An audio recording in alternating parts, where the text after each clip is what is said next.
+2 കഴിഞ്ഞ് സയൻസിൽ റിസർച്ച് ആണ് നമ്മുടെ മക്കൾക്ക് താല്പര്യമെങ്കിൽ ഐസറുകൾ നല്ലൊരു ഓപ്ഷനാണ്.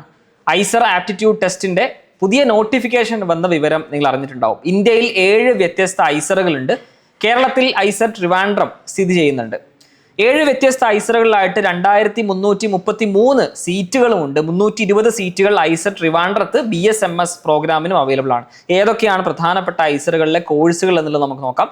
ഐസറിലേക്കുള്ള IIT എന്ന് പറയുന്ന എക്സാമിനേഷൻ ഐസറിലേക്ക് മാത്രമല്ല IIT മദ്രാസിലേക്കും അതുപോലെ തന്നെ IISc ബാംഗ്ലൂരിലേക്കും അഡ്മിഷൻ ക്രൈറ്റീരിയ ആയിട്ട് ചില കോഴ്സുകൾക്ക് കൺസിഡർ ചെയ്യാറുണ്ട്. ഐസറുകളിൽ പ്രധാനമായിട്ട് 5 വർഷത്തെ BSMS ഇൻ്റഗ്രേറ്റഡ് പ്രോഗ്രാം, 4 വർഷത്തെ ഐസർ ഭോപ്പാലിലെ BS ഇൻ എക്കണോമിക് സയൻസ്, 4 വർഷത്തെ ഐസർ തിരുപ്പതിയിലെ പുതിയൊരു കോഴ്സാണ് BS in economic and statistical science, അതുപോലെ തന്നെ 4 വർഷത്തെ BTech in chemical engineering, data science, engineering and electrical engineering, computer science in IISER Bhopal. ഇത്രയും പ്രോഗ്രാമുകൾക്ക് IIT വഴി നമ്മുടെ മക്കൾക്ക് അഡ്മിഷൻ എടുക്കാവുന്നതാണ്. മെയ് 25-നാണ് ഈ വർഷത്തെ IIT ഐസർ ആപ്റ്റിറ്റ്യൂഡ് ടെസ്റ്റ് നടക്കാനിരിക്കുന്നത്. പ്രധാനമായിട്ട് ഈ വർഷം വന്നിട്ടുള്ള ഒരു മാറ്റം എന്ന് പറയുന്നത് +2 കഴിഞ്ഞിട്ടുള്ള വിദ്യാർത്ഥികൾക്ക് ഒരു കംപ്ലീഷൻ ഇയർ ആയിട്ട് പ്രത്യേകമായിട്ട് റെസ്ട്രിക്ഷൻ ഇപ്രാവശ്യത്തെ എലിജിബിലിറ്റി ക്രൈറ്റീരിയയിൽ ഇല്ല എന്നുള്ളതാണ്. There is no restriction on the completion year of class 12 എന്നുള്ളത്. എന്നാലും കൃത്യമായിട്ടുള്ള എലിജിബിലിറ്റി ക്രൈറ്റീരിയ പെട്ടെന്നൊന്ന് വായിക്കാം.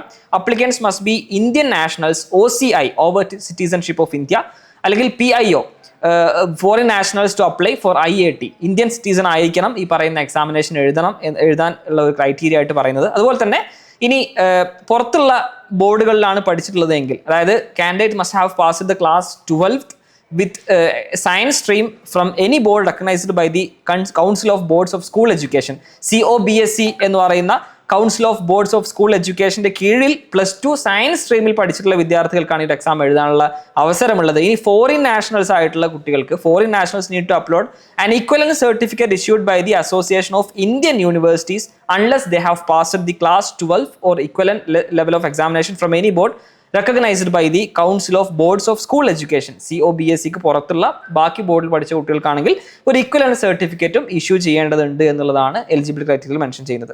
ഇനി candidate should have been born on or after October 1st, 2000.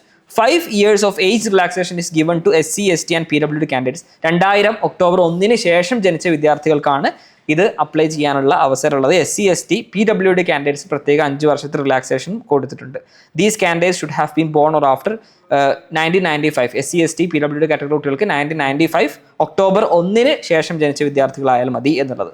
നേരത്തെ പറഞ്ഞ പോലെ +2 കഴിഞ്ഞിട്ട് കംപ്ലീഷൻ ഇയർ റെസ്ട്രിക്ഷൻ ആയിട്ട് മെൻഷൻ ചെയ്തിട്ടില്ല എന്നുള്ളതും, പിന്നെ SC, ST, PWD കാറ്റഗറിയിലെ കുട്ടികൾക്കാണെങ്കിൽ 55% മാർക്സ് ആണ് മിനിമം അഗ്രിഗേറ്റ് ആയിട്ടുള്ള +2-ലെ സ്കോർ മെൻഷൻ ചെയ്തിട്ടുള്ളത്. 60% ആണ് ആസ് യൂഷ്വൽ എല്ലാ എക്സാമുകളിലും 60%, 55% ആണ് നമ്മൾ കാണാറുള്ളത് +2-ലെ മാർക്കായിട്ട് അഗ്രിഗേറ്റ് സ്കോറായിട്ട് കാണുന്നത്. ഇനി ഇമ്പോർട്ടൻറ്റ് ഡേറ്റ്സുകൾ നോക്കുകയാണെങ്കിൽ അപ്ലിക്കേഷൻ പോർട്ടൽ ഓപ്പൺ ആകുന്നത് March 5-നാണ്. അപ്ലിക്കേഷൻ പോർട്ടൽ ക്ലോസ് ചെയ്യുന്നത് April 15-നുമാണ്. നമുക്ക് എന്തെങ്കിലും എഡിറ്റിംഗ്സ് ഉണ്ടെങ്കിൽ കറക്ഷൻ വരുത്തേണ്ട സമയം April 21 മുതൽ 22 വരെ 2 ദിവസങ്ങളാണ്. പ്രത്യേകം ശ്രദ്ധിക്കണം. Release of hall tickets May 15-ാം തീയതിയാണ്. ഐസർ ആപ്റ്റിറ്റ്യൂഡ് ടെസ്റ്റ് നടക്കാനിരിക്കുന്നത് May 25-ാം തീയതിയാണ്. ആൻസർ കീ ഡിസ്പ്ലേ ചെയ്യുന്ന ഡേറ്റ് ആയിട്ട് ടെൻറ്റേറ്റീവ് ആയിട്ട് കൊടുത്തിട്ടുള്ളത് May 25-ന് തന്നെ എക്സാം കഴിഞ്ഞ ഉടൻ എന്നുള്ളതാണ് കാണാൻ കഴിയുന്നത്. അപ്പോൾ ഈ പറഞ്ഞ IIT എക്സാമിന് നിർബന്ധമായിട്ട് നമ്മുടെ മക്കൾ രജിസ്റ്റർ ചെയ്യുക. ഐസറുകൾ എന്നുള്ളത് നിർബന്ധമായിട്ടും നമ്മുടെ മക്കൾ എക്സ്പ്ലോർ ചെയ്യേണ്ട ഒരു പ്രീമിയർ ഇൻസ്റ്റിറ്റ്യൂട്ട് തന്നെയാണ്. എക്സാൻവേ ലേണിംഗിൽ ഇതുപോലെയുള്ള ഇന്ത്യയിലെ പ്രധാനപ്പെട്ട പ്രീമിയർ സ്ഥാപനങ്ങൾ നമ്മുടെ മക്കളെ എത്തിക്കാനുള്ള ഒരു സ്റ്റെപ്പ് നേരത്തെ തന്നെ എടുക്കാം എന്നുള്ള കൺസെപ്റ്റിലാണ് ഫൗണ്ടേഷൻ പ്രോഗ്രാം ആരംഭിച്ചിട്ടുള്ളത്. 6ാം ക്ലാസ് മുതൽ 10ാം ക്ലാസ് വരെയുള്ള വിദ്യാർത്ഥികൾക്ക് സയൻസ്, മാത്സ് വിഷയങ്ങൾ ഇഷ്ടമാണെങ്കിൽ ഫൗണ്ടേഷൻ പ്രോഗ്രാമിൽ അവരെ ചേർത്താവുന്നതാണ്. ചെറിയ പ്രായം മുതലേ അവരുടെ പഠനത്തോടൊപ്പം സ്കൂൾ കരിക്കുലത്തോടൊപ്പം കുറച്ച് അഡ്വാൻസ് ലെവലിൽ കോമ്പറ്റേറ്റീവ് എക്സാംസിന് ക്രാക്ക് ചെയ്യാൻ പറ്റുന്ന രൂപത്തിലാണ് നമ്മുടെ ഫൗണ്ടേഷൻ പ്രോഗ്രാം സെറ്റ് ചെയ്തിട്ടുള്ളത്. ഈ ഒരു വീഡിയോ പരമാവധി +2 കഴിഞ്ഞിട്ടുള്ള വിദ്യാർത്ഥികൾക്കും ഐസർ ആസ്പിറൻസ് ആയിട്ടുള്ള വിദ്യാർത്ഥികൾക്കൊക്കെ ഷെയർ ചെയ്യുക. Thank you.